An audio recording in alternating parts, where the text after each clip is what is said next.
This panel is called Buckley's Legacy. How would the patron saint turbocharge conservatism? And it's a very apt question to be asking about Bill, because Bill's concern from the beginning of his career was always, it had to do with his own performances, it had to do with his own writing, but much, much more importantly, it had to do with helping to shape the direction of the country. As various people have remarked so far, he didn't use the word conservative of himself as a young man. Terms like radical and individualist were the terms he favored. But that soon changed. When he started, when he and Willy Schlamm started thinking about this new magazine of theirs, it wasn't meant to be another Time magazine like Henry Luce's. This was going to be a magazine that would shape a movement, the conservative movement, and he started using that word, conservative. And he specifically did not want to gather only people of his own particular way of looking at the world and politics. He deliberately brought together libertarians, traditionalists, people who were predominantly anti-communist and less interested in the domestic scene. He brought all these people together, and his only exclusionary principle was that they couldn't be kooks, and they couldn't be anti-Semites. Those were the only exclusionary principles. He wanted a big tent within, to be sure, one segment of the political spectrum. So, since building conservatism in the first place was his mandate, his self-imposed mandate, asking what his legacy can do now to turbocharge conservatism is, I think, a very good question indeed. And we have three people who are doing this in their own ways, and who I trust will have good ideas on how others can help them do it. Rich Lowry is the editor of National Review, as everyone knows. He's only the third editor in National Review's by now nearly 56-year history. And how he came to National Review is very much in line with again what we've heard about Bill this afternoon, that he was always concerned about young people. He saw himself as an evangelist to young people for the conservative faith, as well as for the faith. And how Rich first came to us was by taking part in a young writers contest. By now, 20 years ago this year, wasn't it? 20 years ago this year. And the very next year, a position fell open on the editorial staff, and we hired Rich. And before long, he was our national political reporter. And then in 1997, when John O'Sullivan was stepping down, Bill, after extensively looking around the pool of available talent, decided that Rich was the one, and that's when he became editor-in-chief of National Review, and has been running the magazine with excellence ever since. Our second panel, we're changing the order here a little. The second panelist will be Bill Crystal, who is the only one of the four of us who has never exactly worked for Bill, although he reminds me that he was on the board of directors of National Review for a couple of years. He describes himself as a fugitive from academia. He did teach at the university level for several years, but then he went into, it was the first Bush administration, wasn't it? And then,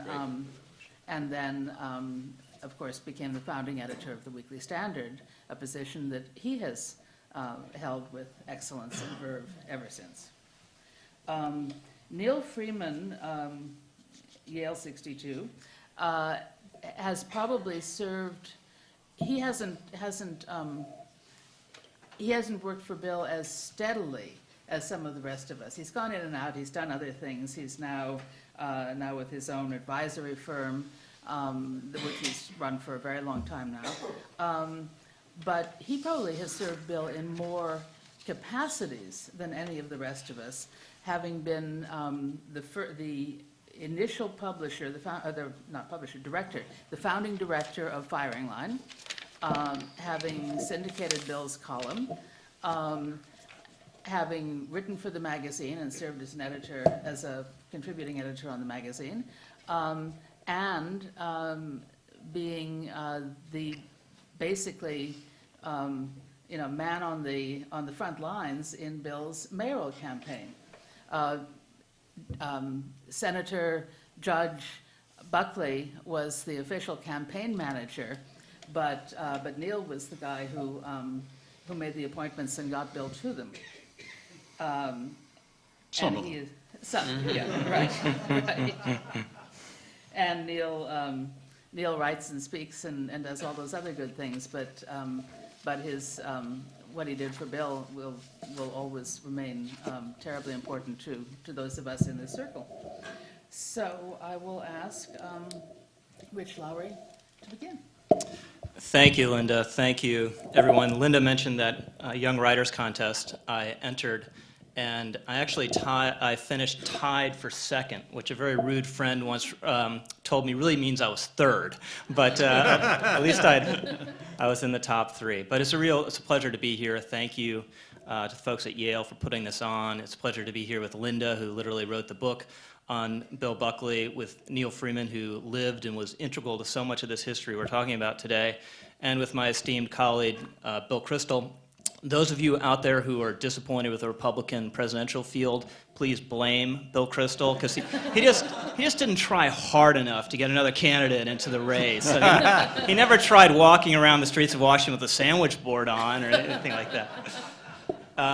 It was through National Review that I was introduced to conservatism and to really the world of ideas. And I discovered it when I was in high school, and I would literally sneak issues of National Review into class and read them between my textbook. Now, what Playboy was to normal teenagers, National Review was to me, and I was fascinated, as so many of us were, with Bill Buckley. I would, that's back when we had VCRs, and I would tape episodes of Firing Line and sit there alone and replay parts of it over and over again, just to make sure I was following the argument. So as you can see, I wasn't a very well-adjusted or popular adolescent, but it's really been a thrill and a blessing for me to be associated at all with Bill Buckley and with National Review. Although I do have to say we have already shamed part of Bill Buckley's legacy, because right now at the offices of National Review, if you went in there and you examined our junior level editors, you would find that at the moment we have 2 from Harvard and just 1 from Yale. So if National Review had a human resources department, they'd be investigating what policies are leading to this disparate impact. We'd probably refer ourselves to the EEOC to see what was wrong there. So let me talk a little bit about Bill and just make 2 stipulations up front. One, I just got married 4 months ago, so I'm just getting used to being wrong about everything. You know, as a pundit, you spend all your life telling yourself you're right about everything. I've done that for 20 years, so this is a very useful corrective. So I'm open to being criticized on any front by any of you or any of my fellow panelists. That's one.